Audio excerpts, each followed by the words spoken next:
प्यारे साथियों, देखिए सवाल कुछ प्रकार से हमारे सामने ये कह रहा है कि a cricketer has a certain average for 9 innings, in the 10th inning he scored 100 runs, thereby increasing his average by 8 runs.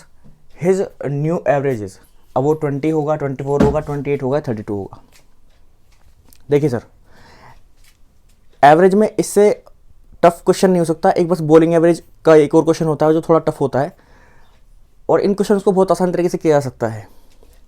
देखिए, सबसे पहले हमें दिया क्या है, हम उसकी बात करेंगे। हमें दिया 9 इनिंग्स, 9 इनिंग है, और अभी तक उसकी 9 इनिंग थी। अब वो 10वीं इनिंग जब खेलता है तो 16 रन स्कोर कर देता है, तो सब अब एवरेज बढ़ के हो जाता है 8 रन। 8 रन से एवरेज बढ़ जाता है मतलब। तो वो पूछ रहा है कि जो नया एवरेज है वो क्या है। सर, आप ये कह रहे हैं कि हमारे पास पहले 9 इनिंग थी, अब एक इनिंग और खेली उसने प्लस, जिसमें उसने 100 स्कोर करा है, 100 स्कोर करा है, तो इनिंग हो गई 10, और सबका एवरेज 8 बढ़ गया। तो कितना बढ़ा, मल्टीप्लाई अगर मैं 10 से कर दूं, भाई हर इनिंग का एवरेज 8 बढ़ा है। 10 इनिंग है उसकी, भाई पहली इनिंग कुछ रही होगी, दूसरी तीसरी, सबका 8 एवरेज बढ़ गया है हर इनिंग का। समझ मारी ना बात। अगर हर इनिंग का एवरेज 8 बढ़ गया है तो टोटल कितना एवरेज बढ़ा है, टोटल कितना प्लस हुआ है सर, 80 रन प्लस हुए हैं टोटल, मतलब बटे हैं सब में। तो ये तो एक्स्ट्रा रन है जो बटे हैं, तो एवरेज कितना रहा होगा भाई, कम से कम 100 अगर उसने स्कोर करा है तो भाई 20 तो अगर इसमें माइनस करूँगा तो कितना आएगा 20, यानी 20 तो उसका एवरेज रहा होगा पुराना वाला, ये ओल्ड एवरेज रहा होगा। तो वो 20 रन तो लेके ही आया अपने, उसके बाद 80 रन और लेके आया, जो सब में 8 बट गए 10 इनिंग्स में। तो अब नया एवरेज क्या हो जाएगा इसमें, अगर मैं 8 ऐड कर दूँ जो एवरेज बढ़ा है, तो नया एवरेज क्या हो जाएगा 28। तो न्यू एवरेज क्या हो गया हमारा,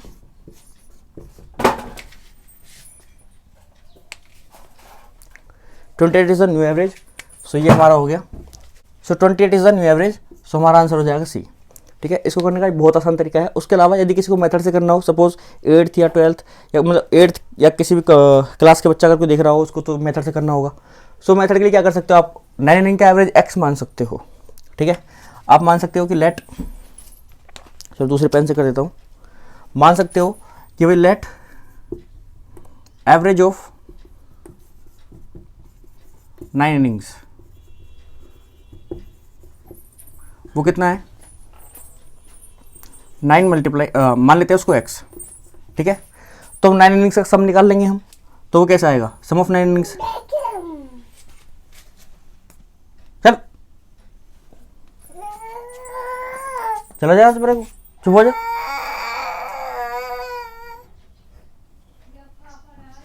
बेटा चुप हो जाओ, चुप चुप चुप चुप, चलो बाहर जाओ, खेलो जाओ।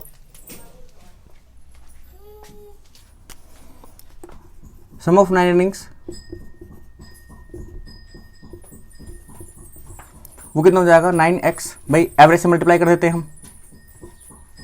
ठीक है, हमने एवरेज अगर 9 इनिंग्स का x माना है, तो 9 में अगर हम x से मल्टीप्लाई कर देंगे तो हमें 9 इनिंग्स का सम मिल जाएगा। ठीक है, अब हमें 9 इनिंग्स का सम मिल चुका है, मतलब 9 इनिंग्स में उसने टोटल स्कोर अभी तक उसने 9 इनिंग्स में 9x स्कोर किया है। ठीक है, अब 10वीं इनिंग और हो गई, तो टोटल स्कोर कितना हो गया उसका, 9x + 100। अगर मुझे इनका एवरेज निकालना हो तो मैं इसको 10 से डिवाइड दूंगा। ठीक है, पहले उसका एवरेज 9 इनिंग्स का x था। ठीक है, अब जब 10वीं इनिंग आई और 10 से डिवाइड दिया तो उसका एवरेज x से 8 बढ़ गया, यानी 8 प्लस हो गया। तो ये हमारे पास में इक्वेशन बनेगी, एक लीनियर इक्वेशन। अब इस लीनियर इक्वेशन को सोल्व करके आप आंसर प्राप्त कर सकते हो अपना। जैसे कि यहाँ पर देखो कुछ ऐसे, 9x + 100 इज इक्वल्स टू, मैं इस क्रॉस मल्टीप्लिकेशन से 10 को उधर लेके जाऊँगा, तो 10 × x + 8, यहाँ पर लिखूंगा 9x + 100 इज इक्वल्स टू, कुछ इस तरीके से आएगा 10x प्लस में 80। अब इस 9x को उधर ले जाकर माइनस कर दूंगा तो x बचेगा, और ये इसमें से माइनस होगा तो क्या आएगा 20, 100 में से। तो x की वैल्यू क्या आ गई हमारे पास 20, और x को हमने क्या माना है, 9 इनिंग्स का एवरेज है हमारा। अब ये एवरेज में हमारा इंक्रीमेंट कितने का हुआ था सर, 8 का इंक्रीमेंट हुआ था, तो हम नया एवरेज क्या हो जाएगा हमारा, न्यू एवरेज x + 8 है, विच मीन्स 20 + 8, तो कितना जाएगा 28। तो मुझे पूरी उम्मीद है सर कि आपके सवाल समझ आया होगा। और यहाँ पर कुछ लाइट है शायद, तो मैं ये जो मैंने यहाँ पर लिखा था इसको मैं यहाँ दोबारा लिख देता हूँ। देखो ये सेम लिख रहा हूँ यहाँ पर ये 100 रन स्कोर करे हैं उसने, और 80 हमने माइनस कर दिया है जो हमारा टोटल था, जो बटा है स्कोर, तो 20 आया, ये हमारा ओल्ड एवरेज है। ठीक है, अब इसमें हमने 8 प्लस किया है। ठीक है, तो 28 हमारा क्या आया, न्यू एवरेज आया। चलो यही हो रहा है यहाँ पर, उधर मैंने वो लिख दिया है। चलिए मिलते हैं आपसे नेक्स्ट वीडियो में, जब तक के लिए ध्यान रखिएगा। और प्लीज़ यस, अगर आपको वीडियो पसंद आई हो और आपको लगा हो कि यस हमें कुछ हेल्प हुई है यहाँ से, तो प्लीज़ चैनल को सभी सब्सक्राइब कर लेना और बेल आइकन वगैरह जो भी है वो सब ऑन कर लेना। भविष्य में किसी न किसी रूप में चैनल आपकी सहायता करता रहेगा शिक्षा के क्षेत्र में।